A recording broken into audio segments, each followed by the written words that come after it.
خب روز برای قبل از تمرین باید یه خورده کاردیو تمرین کنیم، اونم برای اینکه گرمتر بشیم، به تمرین بتونیم خوب تمرین کنیم. متاسفانه امروز اصلا اونجوری که دلم میخواست غذا نخوردم و ناراحتم به خاطر اینکه روزی که خیلی دوست دارم، روز پاه، و دلم میخواد واقعا میگم اگه تو روزهای دیگه اونجوری که باید غذا نخوردم، اونجوری که باید استراحت نکردم، تو روز پا صدامو بزنم، یعنی واقعا تمرینمو بکنم، یه فشار زیاده بگیرم، بعد 20 دقیقه یه رو من برم خونه. ولی خب اون بعد 20 دقیقه یه رو که دارم میرم تمرینی بوده باشه که بگم خب خوبه، من ناراحت از این باشگاه نمیرم بیرون، یعنی فشاری که میخواستم آوردم، اون خستگی که باید بشم و شدم، پس راضیم، میرم خونه با خیلی راحت، میخوابم، فردا هم پا میشم و پس فرداش پاهام داره میترکه. و یکی دلیلش هم که خیلی دوست دارم میشه گفت به خاطر تستوسترون رایگانی که بهم میده.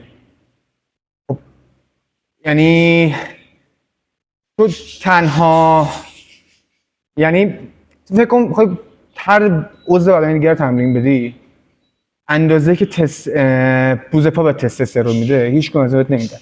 و تو اگه پا رو خوب تمرین کنی، چه بخوای چه نخوای، روی روزهای دیگت تأثیر رو میذاره. من مثلا یه عادت که داشتم، همیشه پا که میذارم فرداش سرشونه میذارم. چرا؟ چون اون تستوسترونی که دیروز توی تمرین پا به دست آوردم، فرداش ازش توی اون برنامه‌ای که میخواستم مثلا بهترش باشم، من خب سرشون خیلی دوست داشتم و دارم هنوزم، ولی بعد از اون روز تمرین که میکردم ببین واقعا جوابو میگرفتم. مثلا قرار برنامه رو عوض کنم، مثلا بزنمش بعدش حالا پشت، چون که یه خورده زیادی داره سرشون بزرگ میشه. من یه خورده گرم کنم، یه 5 دقیقه گرم میکنم، چون زیاد نمیخوام گرم بشم، چون همینجوری خودم قلقله هستم، یعنی از سرکار که مستقیم اومدم و دارم خستگی میمیرم، ولی اون گرما رو هم دارم، یعنی اون خستگی، اون گردش خونه رو به اندازه کافی دارم. روز پا رو معمولاً با اسکات شروع کردن خیلی خوبه، چون که باعث میشه که از همون اول با فشار داری شروع میکنی تمرینتو، اصلا پرفکت میشه. تمرین بعدت خیلی دهن سرویس میشه، چون که به اندازه کافی واقعا یه فشار زیاد به پات آوردی. ولی خب از اون طرف تأثیری که داره معجزه میکنه واسه. کاردیو بزنیم بعد میریم برای اسکات. عادتی که معمولا برای پا دارم، من پاواز نتونستم بزنم، نتونسته که یعنی حتی امتحانم نکردم، ولی پابسته خیلی برای من جواب بوده. واسه همین معمولا وقتی میخوام بزنم اول اسکاته و سبکترین وزنی که مثلا میشه رو میزنم، فقط فشار به اندازه کافی روش باشه. برای یه وارم اپ خوب بریم جلو.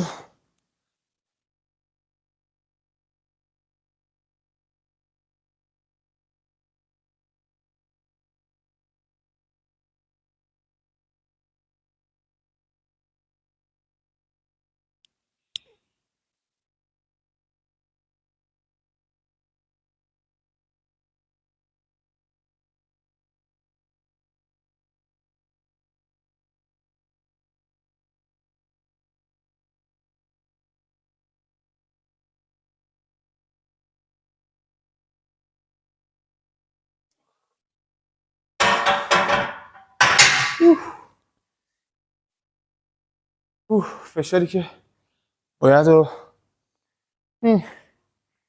رسنس کنم. خیلی خب، وقتشه که یه لول بریم بالاتر. متاسفانه اسکات شاید اونجوری که باید جوابو نگرفت. حداقل شاید بتونم مثلا یه جلو پا جبرانش کنم. اگه این فرصت چرا مثلا رو همون اسکات نذارم، اگه رو همون اسکات میخواستم دوباره بزنم، احتمال اینکه کل انرژیمو ببرم حتی واسه تمرین بعدی خوب تمرین کنم هست.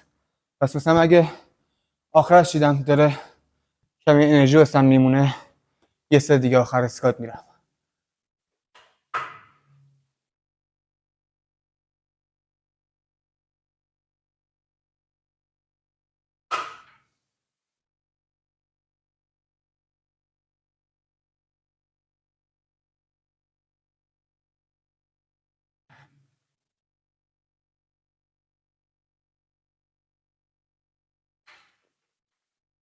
اوف اوف اوف.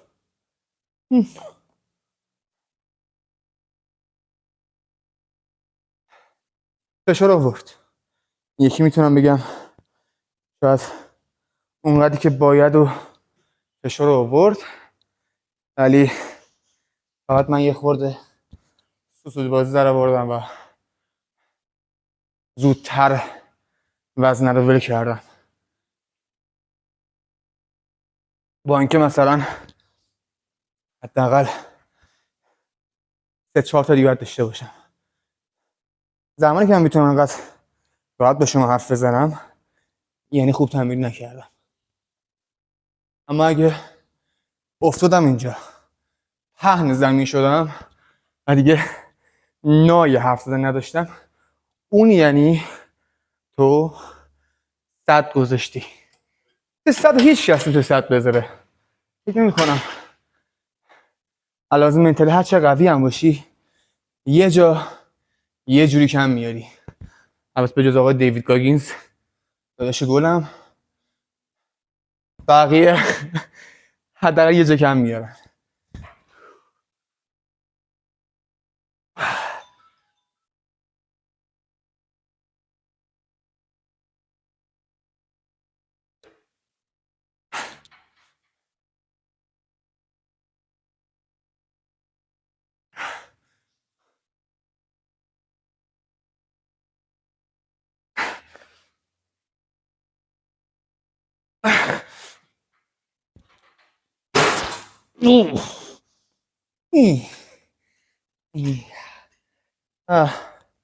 شاید شما ست دوم ندیدید چون که همون از گوشیم قطع شد. ولی خب اون تمرین من باید تو انرژی تو گذاشته باشید.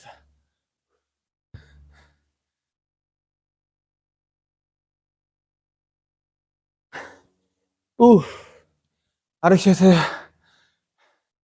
بعدی که گل سرسبد پایه دیگه فکر نکنم نیاز باشه که بهتون بگم. پشت پا یکی از خفن ترین حرکات برای پای عجیمی بهت میتونه بده اگه درست خوب فشارش بیاری. ولی خب متاسفانه دستگاهی که ما اینجا داریم نشستش خرابه، واسه همین اول خوابیده‌شو میریم. خودم به شخص برای پا چندین سال توی یه وزنه گیری کردم، خیلی بیشتر اصلا نمیزنم اسم میکنم. ولی اگه یه روز مثلا بتونم روی 104 کیلو بذارم و درست بزنم خوشحال میشم. پیشرفت خوبی بود اگه اینجوری.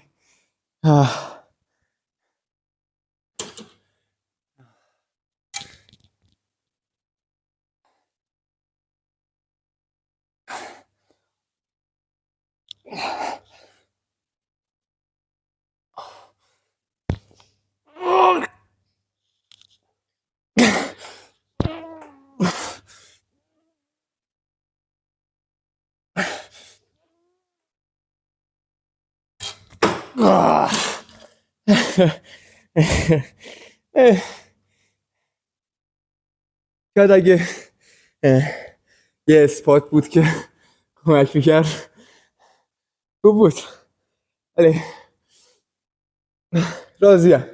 میتونم بگم حس کردم تا جایی که بشه. وقتی میگم حس کردم به من نیست که اصلا واسم سبک بود، اصلا فشار خیلی زود رو اومد. بحث اینه که به پشت پام فشار مستقیم اومد، نه فقط به زانوم، به پام، به جلوی پا، چون که معمولا وقتی اسکاتو جلو پا میزنی اینجور موقع ها به جلوی پا خیلی فشار میده، مخصوصا الان فشار میده، ولی خب فشار اصلی رو پشت بوده. یه استراحت و ست بعدی. زمانی که من توی این استا خیلی مثلا میبینم که میگن هر چی زمان استراحت بیشتر باشه باعث میشه که تمرینتون خفن‌تر باشه، بهتر تمرین کنید.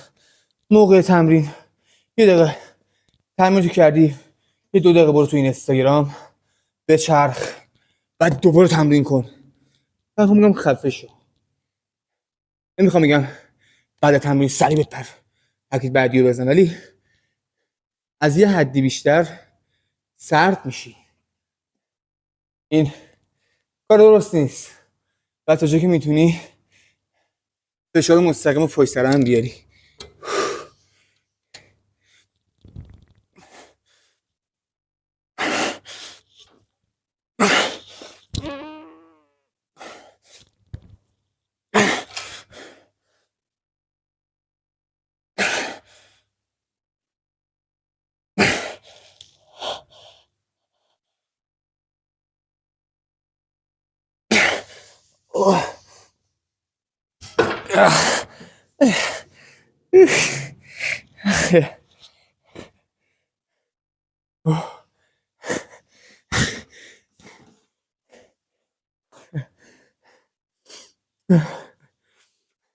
وقتی عرق میخورم بعدش اینه، عرق دقیقا میگه چشم و چشم میسوزه،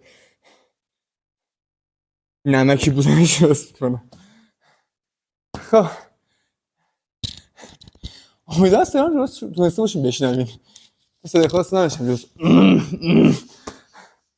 بریم حرکت بعدی واسه پشتونم. پشت پا قطعا یه حرکت اونقدر جواب نیست، اگر اینکه خیلی خوب و کامل تا نهایتش واقعا تمرین کنید. ولی خب همونجوری که خودتون میدونه دیدید من اصلا به این شکل نبودم و اونجوری که باید با اون دستگاه فشار کامل نمیبردم. پس همین یه ست با این میریم. ای بابا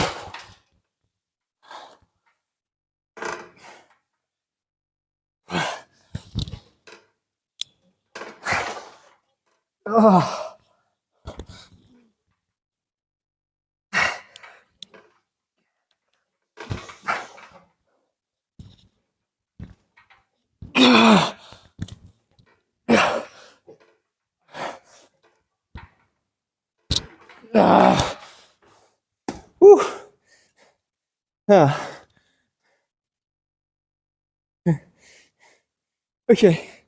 شاید بعدی یه کوچولو ازش کمتر باشه، درست‌تر بزنم، چون حس می‌کنم اونجوری که باید بالا نمیومدش.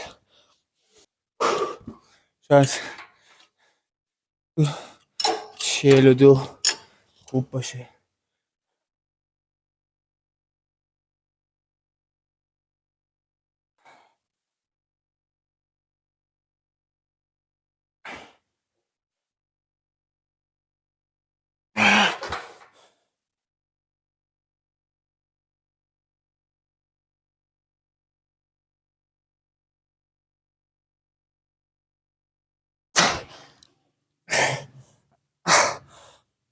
آه آه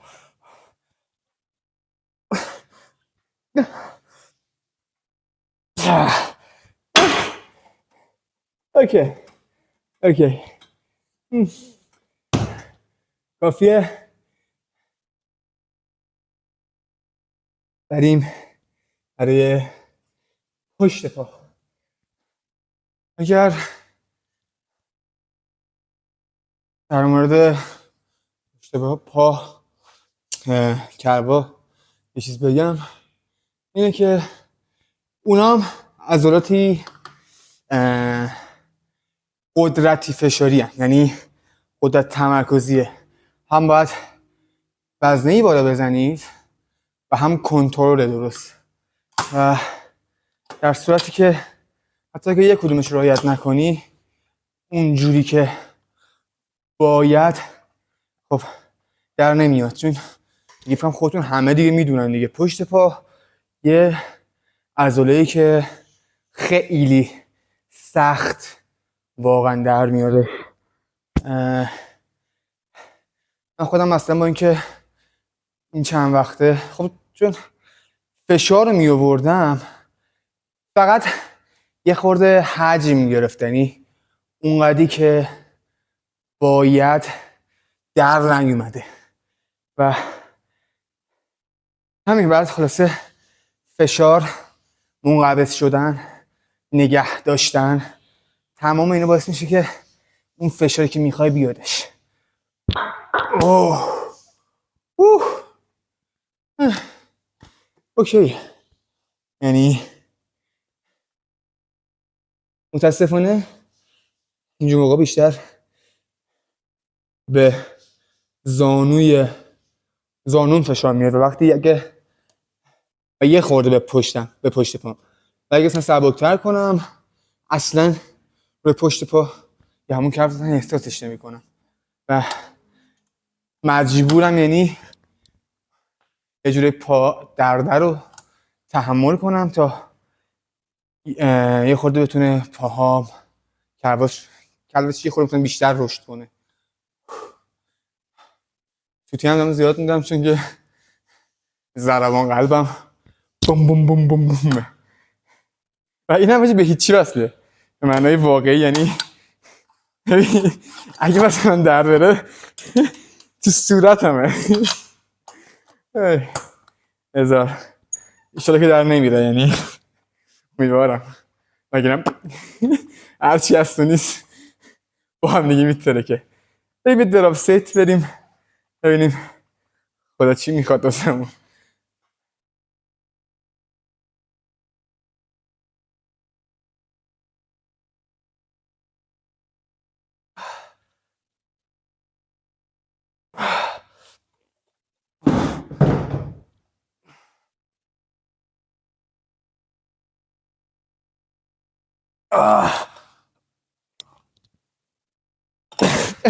انگاری نمیتونی.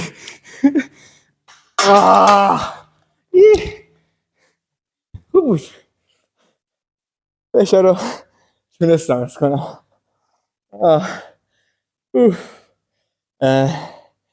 حرکت بعدی این خانم خوشگله یکی از دوستای منه واقعا، یکی از حرکاتایی که خیلی حال میکنم باش چون که باعث میشه که پا نمای خوشگلی بگیم. اون خط بزرگه مثلا بالا پا میبینید کار همین بچه جیگره مثلا همین خیلی یه بز علاقه زیادی کنم.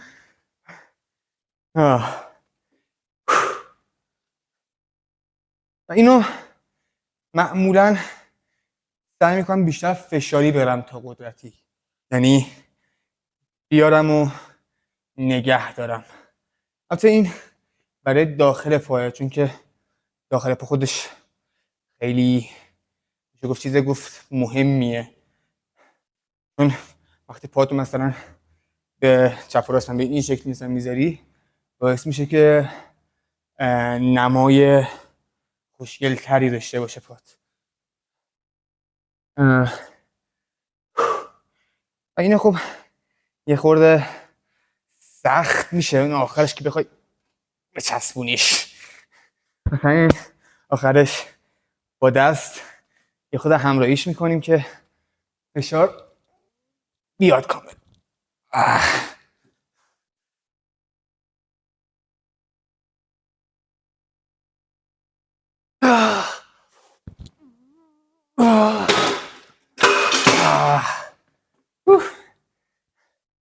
این میخورده خشکی رو کم میکنیم که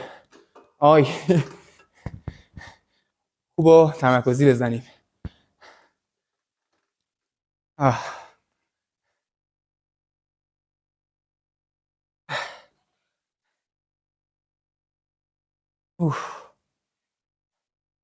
من ترم اولش که اومده بودم باشگاه همین گوش کردم پیش فیلم میگیرم میذاشم دقیقا اون زیر و وزنه رو میذاشم آخر.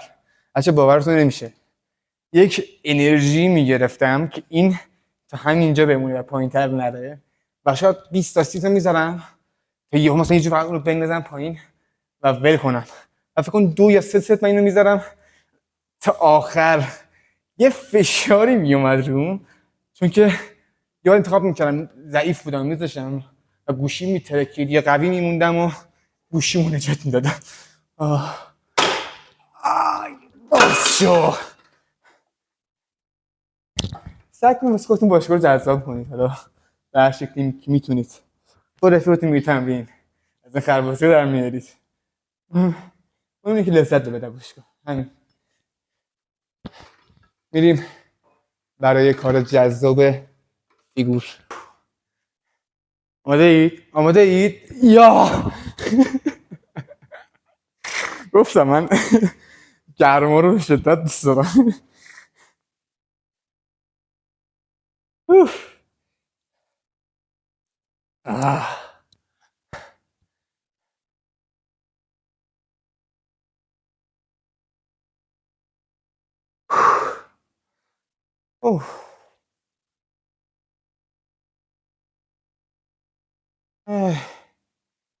هستم وقتی که خود پوز پاه من کلا باد میکنه ولی خب وقتی ریکاوری میشه و کلا دیگه از اون ریکاوری کامل در میاد بخشای جلوی در میادش و مثلا بخش بیرونی اونجوری که باید شاید در نمیادش و واسه این خورده زشت دیده میشه در واقع. خب شما فقط عرقم باید دارم میرم.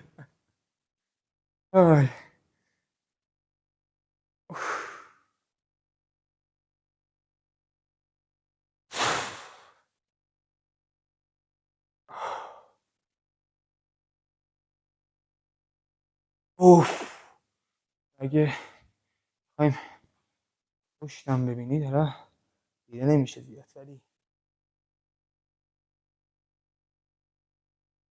به نظرم رو در آورده به قول گفتنی. باز هم اگر اینجا رو نگاه کردی امیدوارم لذت برده باشی و شاد باشی و همیشه بخندی. یا علی.